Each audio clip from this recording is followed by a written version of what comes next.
Record. Udah ketemu Oke, record lah. screen-nya? Oke. Good morning, everyone, and welcome to the group for presentation. First of all, let me thank you all for coming here for this presentation today. The Honorable Ma'am Fortunasari as a lecturer of Design of TESOL Curriculum subject and other colleagues who are coming in this presentation. So right now, I am Indirwan. In this occasion, I will conduct this presentation on negotiated syllabus. Anyway, before we start this presentation, I will introduce the members of my team first. So I am Indirwan as a moderator and speaker, and my colleagues. My name is Sausan Amoreta. My student number is A1B21998. And then my friend. I'm Putri Melisa Lubis with student number A1B21909. My name is Ester Ester Neinggola with student number A1B219100.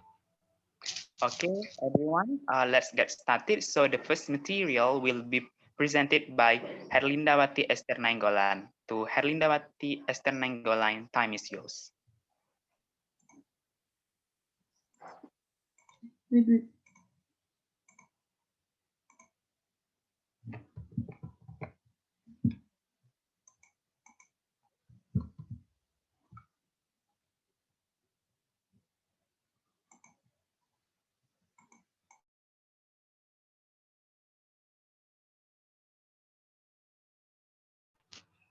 Okay. Negotiated syllabus. Negotiated syllabus, also called process syllabus, are organized around the shared decision made by teachers and learners at various stages of a course. One of the most basic process in language teaching context is the design of the curriculum and syllabus.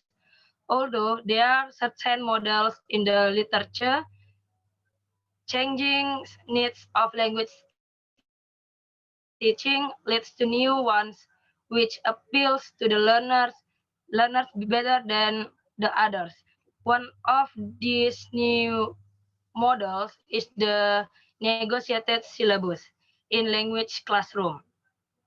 A negotiated syllabus involves the teacher and the learners working together to make decisions at many of the parts of the curriculum design process.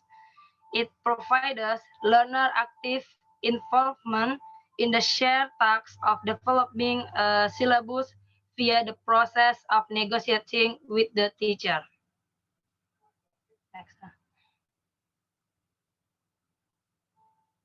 Next. Okay, the next material will be explained with my friend Putri. Putri, time is yours.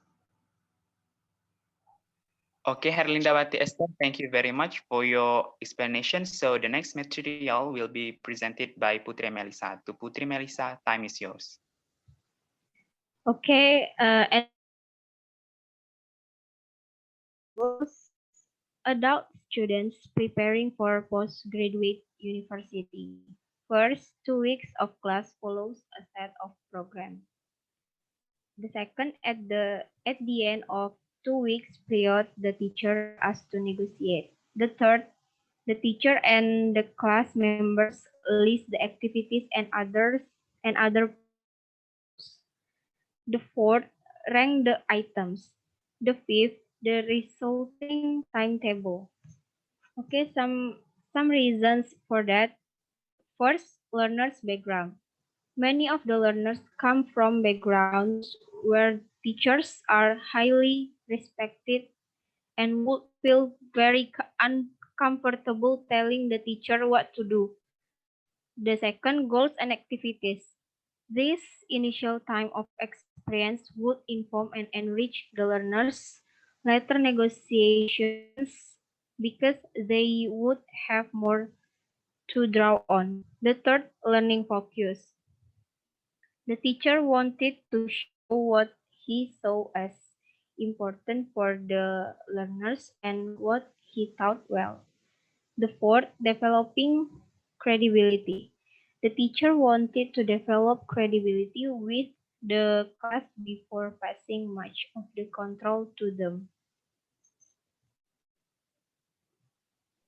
Okay, thank you very much, Putri, for your explanation. So the next material, uh, I will explain by myself. So the third material is about requirements for a negotiated syllabus.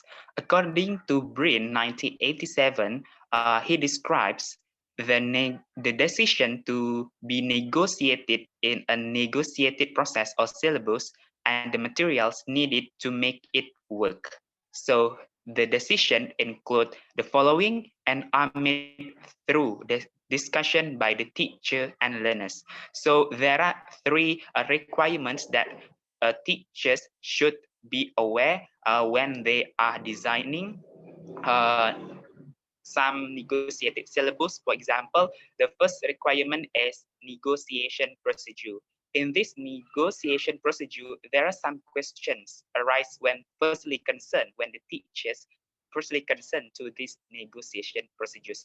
The following example of the question, such as how will the negotiated be carried out? It is about the how to conduct the negotiated syllabus, and then when will be done.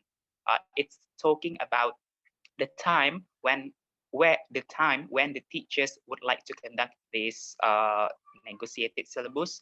And then the second one is course planning participation.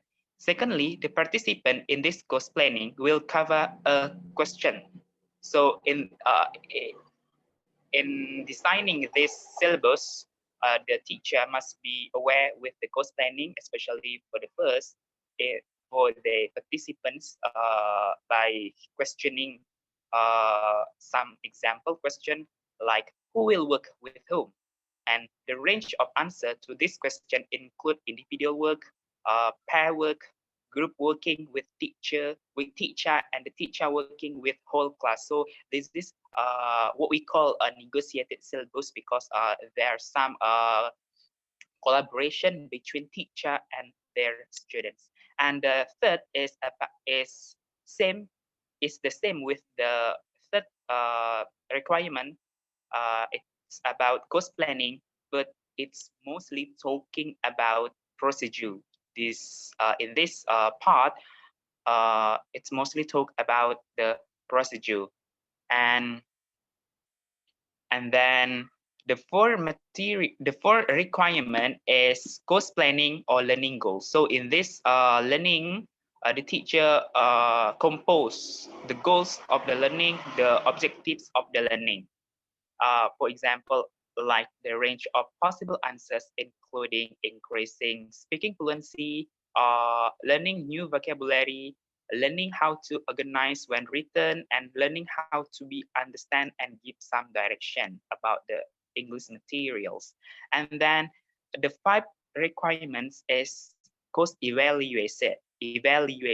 When the teacher have have made a plan about the syllabus and conduct the class by using the syllabus. And the fifth procedure is course evaluation. The teachers must do or must conduct the evaluation concerning to the course, because to know the range of students outcome during or after taking the course. And the last is resources and materials. A requirement of negotiated syllabus is that there is a large amount of resource materials available to draw on which the teacher and learners can readily produce. So I think that's all from me. So the next material, I will invite Aura Sausan Amoreta to explain the next material. To Aura Sausan Amoreta, time is yours.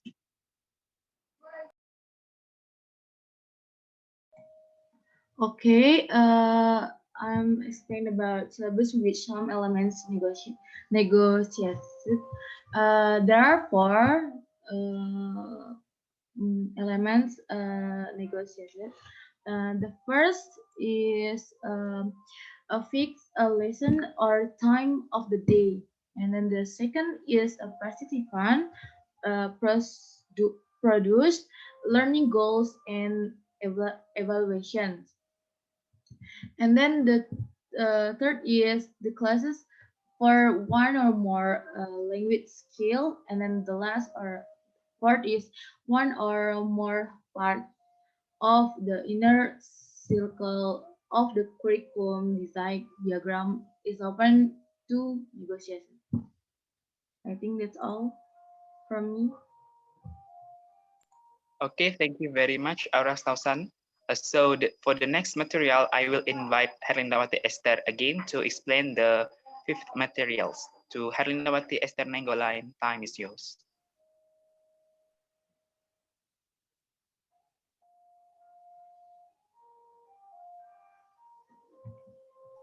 The next material about negotiating assessment.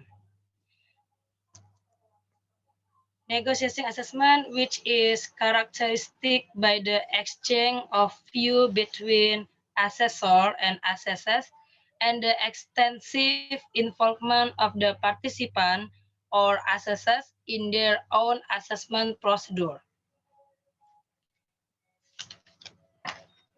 Okay.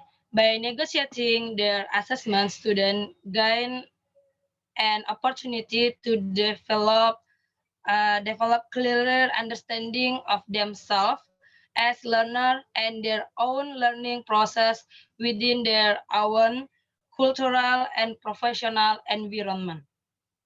The participant negotiated with their assessor about several aspects of the negotiated assessment procedure. Assumptions in negotiated teacher assessment are that the opportunities for negotiation promote the development of a sense of agency in terms of teacher feeling in control of their learning and assessment process and feeling able to pursue their learning objective. Okay, Dirwan. Okay, thank you very much, Herlindawati Ester. So the last material I will explain by myself. So this is about disadvantages and advantages of negotiated syllabus. But before we explain more about the disadvantages and advantages, so the first I would like to share to you about uh, problems in implementing negotiated syllabus. There are two major problems. The first is in learners' factors and teacher factors. In learner factors, there are some factors, namely the learners have limited awareness of the possible activities. The learners are perfectly happy to let the teacher teach when conducting this negotiated syllabus. And the third, the learners need training in negotiation. And the last, with no course book, learners do not feel a sense of progress. So this is the problems in implementing a negotiated syllabus in a learner's practice. And how and moreover, in teacher practice, there are some practice that affects in conducting this negotiated syllabus. The first one is negotiation uses valuable class time. So it takes more time for the teacher. And then the teacher's workload is less if the teacher teaches exactly the same lesson too. So sometimes they feel bored or feel interested with the material given. And the third is general different classes. So because we can see that our teachers maybe will teach in many classes during the year of the school. So maybe this is the problem in implementing this negotiation syllabus. And the last is the school expects all learners in different classes to follow the same course. So I think this is impossible to ensure that our student will have the same or will follow the same courses, because we know that our student have got a different ability, different competencies. So maybe this is the factors that really affect, that really affect in implementing a negotiated syllabus. So, okay, everyone, I think that's all about our explanation concerning negotiated syllabus. So right now, thank you for listening. Yeah.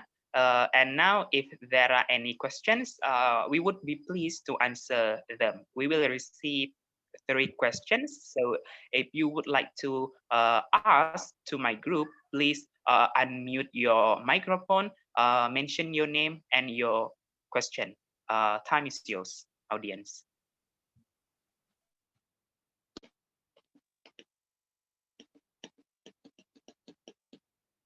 Okay, who are going to be the first questioner in this presentation?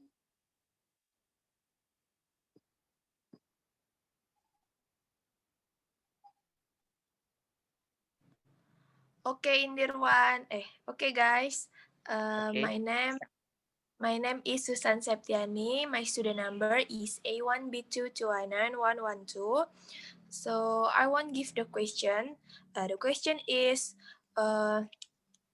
what was the biggest obstacle when negotiating the syllabus? Or apa kendala terbesar pada saat melakukan negosiasi silabus itu? Tolong jelaskan. Terima kasih.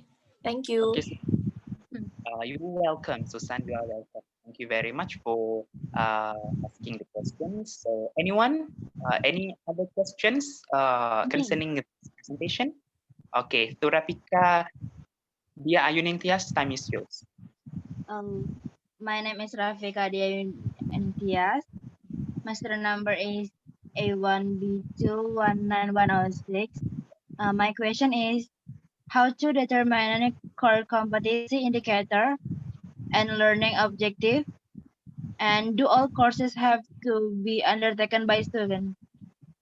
Okay, Rafika, thank you very much for your question. So the last question, any other questions? So the last question or the last chance for this presentation? The last question. So my name is Indah Wulandari. My student number, My name is Indah Wulandari. My student number is A1B2190888. So my question is, please give me one example about how do we use negotiated assessment in the classroom. Okay, Indah, thank you very much for your question. Maybe we will discuss your question, everyone, shortly. So it takes approximately 2 minutes. Maybe you may wait in this room. Thank you very much for your time. So we will back to this presentation to answer your question in 2 minutes later. Okay.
Okay, everyone, thank you very much for still joining in this room. So we have discussed, yeah, a short discussion concerning to your questions. So maybe the first occasion, Aura Sausan Amoreta will answer the question from Susan Septiani to Aura Sausan. Time is yours.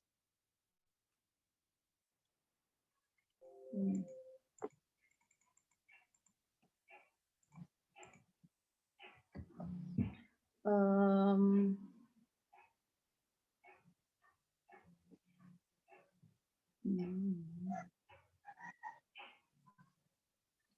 Okay, I will answer the question from Susan. And the question is, apa kendala terbesar, kendala suksesnya suatu negosiasi? Tadi kan udah dijelasin sama Indirwan tentang yang learner factors and teacher factors. Tapi kalau dari pendapat saya itu kayak digabungin gitu, bukan antara learner factor sama teacher factors. Menurut saya kendala terbesar untuk suksesnya terjadinya negosiasi itu yang pertama itu seperti kayak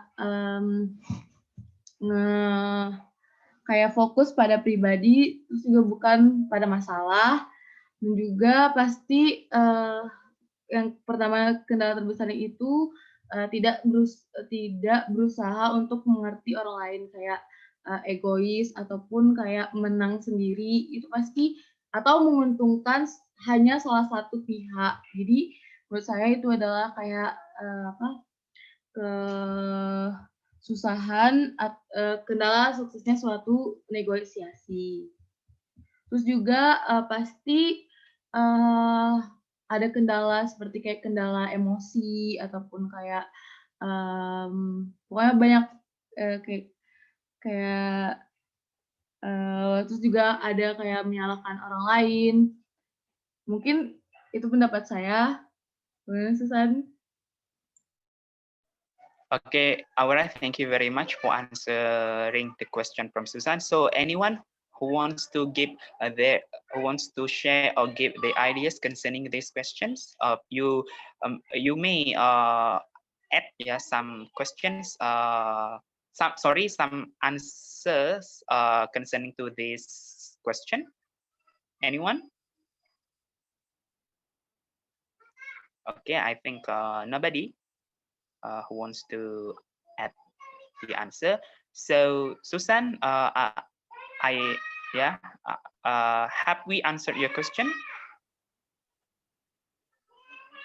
Have we answered your question? Yes, thank you, Aura, for the answer. Yes, I'm happy. Okay. Thank okay, Susan. you. Susan, thank you very much. I hope you're satisfied with the answer. Yeah. Okay.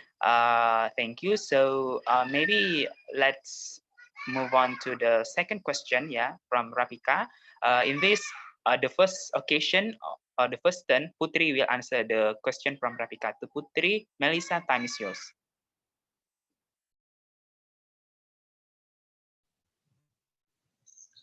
Okay, I want to answer the question from Rafika. Rafika question is how to determine core competency indicators and learning objectives, and do all courses have to be undertaken by students, right? Yeah. The answer is competency attainment indicators can be formulated or determined using measurable operational verbs, which include knowledge, attitudes, and skills. This means that the competency attainment indicator is a formulation of abilities that must be done or displayed by students to demonstrate the achievement of basic competencies. The competency achievement indicator is a measure of the achievement of a basic competency. This is in accordance with the intention that the indicators of competency achievement become a reference for assessing subjects. And then learning objectives describe the process and learning outcomes that are expected to be achieved by students in accordance with basic competencies. This means that the abilities formulated in the learning objectives include the abilities that will be achieved by students during the learning process and the final results of learning in a basic competency. And in my opinion, the evaluation should be done by students so that the teacher knows the progress of his learning. Okay, I think that's all. Okay, Putri, thank you very much for answering Rafika's question. So maybe in this occasion, I will add some ideas, yeah, concerning this question. So to determine the, the competencies, yeah, the standard competencies and the objectives of learning, yeah. The first one, you have to analyze the standard competencies. In this analyzing, you may analyze what should you do, what the competency hope, yeah, the standard competency hope when the learners are taking this course, and this standard competencies should accommodate all aspects which exist in standard competencies, because when we analyze it, we have some document for our guidance, as our guidance, yeah, to analyze these standard competencies. And then maybe this standard competencies, in this standard competencies, in analyzing this, you can make the your result to be more detailed to determine the standard competencies and the objectives of the learning by breaking down the standard competencies to be a basic competencies, or what we call kompetensi dasar in Bahasa Indonesia. And the second one is analysis basic competencies. In analyzing basic competencies, you may use operating a verb or Bloom taxonomy to to make your analysis in basic competencies. And then you have to considering, yeah, you have to considering the question type like C1, memorize, C2, C3, C4, C5, and C6. Yeah, you have to consider, yeah, you have to consider the question types like that. And the last, you have to highlight the purposes, the objectives, and then what competencies or what the learning objectives to determine the standard competencies and learning objectives. And then when if you ask all this evaluation course must be conducted by student, of course the answer is yes, because when the teachers the conduct the class, uh, they must do some evaluation to their student, because in order to know their learning outcome, yeah, their learning outcome during or after taking this course, because this is one of indicators that the teachers use to know whether their student understand or not, or whether the standard competencies is achieved or not. I think this is my additional answer concerning to Rafika's question. So maybe okay, Putri and I have answered the question. Or from Rafika, any other opinions regarding to these questions, everyone?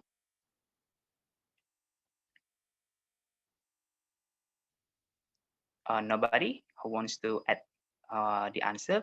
Okay, maybe I will ask Rafika. Rafika, have we answered your question?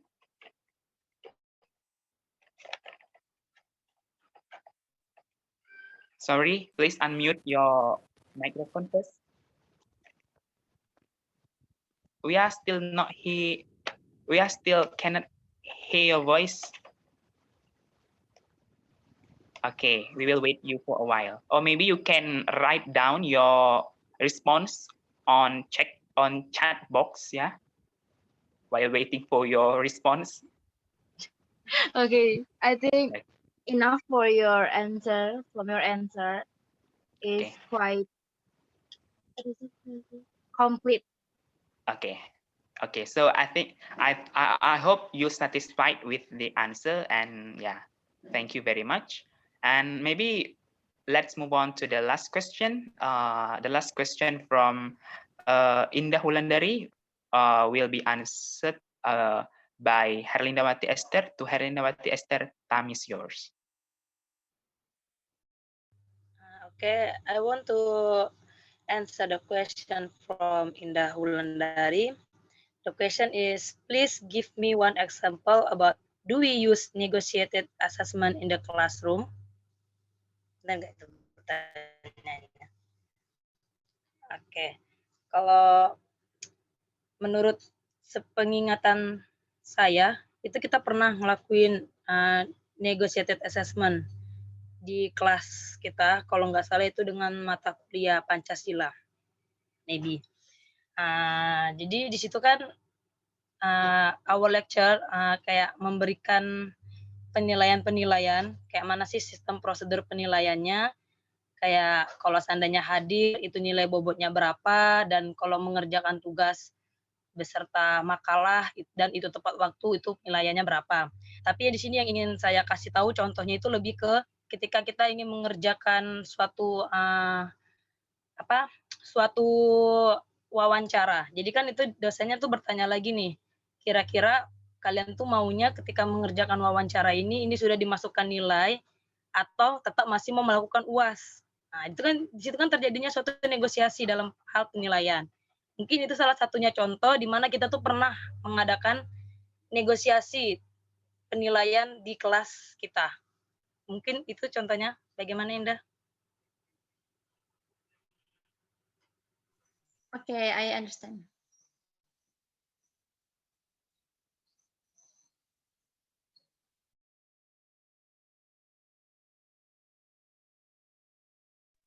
Okay, Esther, thank you very much for answering Indah's question. Anyone who wants to add the ideas concerning to Indah's question?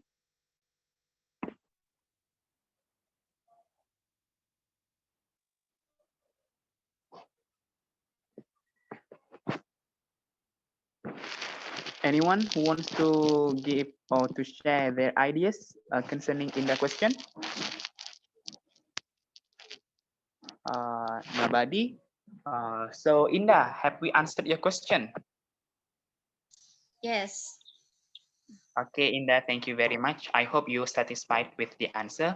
Okay, everyone, we have presented the materials for you in this presentation and have answered all questions from you. So I will conclude this presentation. In a brief, we can say that negotiation syllabus is very important to be developed, yeah, by teachers in the classroom because it has many good impacts to the teaching and learning process as well. As we said before, yeah, in this presentation, we know that all systems have got a positive and negative point, right? So maybe we can minimize the negative impact from this syllabus, such for example, negotiation syllabus. But we can explore or expand the advantages from this syllabus. So yeah, I think this we make a conclusion. This could make a conclusion that this